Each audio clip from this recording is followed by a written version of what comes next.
ঈদের ছুটিতে বাসাবাড়ি ও গ্যারেজে জমা পানিতে এডিসের লার্ভা হওয়ার শঙ্কা থাকে।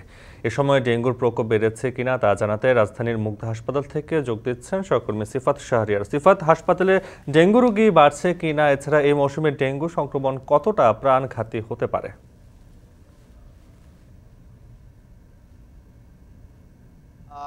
কতটা প্রাণঘাতী হবে সেটি নিয়ে আসলে এখন পর্যন্ত উদ্বিগ্ন স্বাস্থ্য অধিদপ্তর এবং দুই সিটি কর্পোরেশন যারা মেয়র রয়েছেন, ওয়ার্ড কাউন্সিলর রয়েছেন, তারা বলছেন যে এবার তারা একটি সংখ্যা দেখছেন গত বছরের থেকে বাড়ার, এবং সেজন্য তারা আগে থেকে নানা রকমের উদ্যোগ নিয়েছে।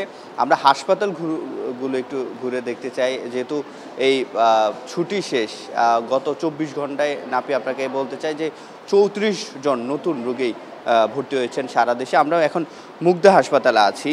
জানেন, এই যে মানিকনগর থেকে শুরু করে এই পাশের যে অঞ্চলটি রয়েছে, এখানে ডেঙ্গুর যে প্রকোপ সেটি প্রতি বছরেই আমরা বেশি দেখি, এবং এখানে আমরা মুগ্ধা এসে যেটি দেখেছি 8 জন রোগী গতকাল থেকে ভর্তি রয়েছেন, এবং এর মধ্যে আমরা এখন যে ওয়ার্ডে রয়েছে এখানে এখন 3 জন রোগী চিকিৎসা নিচ্ছেন, এবং ক্যামেরার চোখে যাকে দেখছেন তিনি মানিকনগর থেকে এসছেন। অর্থাৎ এই মুগ্ধার আশপাশের এলাকায় কিন্তু আসলে ডেঙ্গুর যে প্রকোপ সেটি ধীরে ধীরে বাড়ছে, এবং চিকিৎসকরা শঙ্কা করছেন এবার সেটি যাতে আরও ভয়াবহ আকার ধারণ না করে তার জন্য তারা আগে থেকে সকল ধরনের যে প্রস্তুতি সেটি নিয়ে রেখেছেন। এবং আমরা এখানে নরসিংদী থেকে একজনকে আসতে দেখি, এবং সেই সাথে মালিবাগ থেকে একজন এসেছেন, এবং এখানে যারা স্বাস্থ্যকর্মীরা রয়েছেন, যারা সেবক রয়েছেন, তারা চিকিৎসক রয়েছেন, তারা সর্বোচ্চ চেষ্টা করছেন।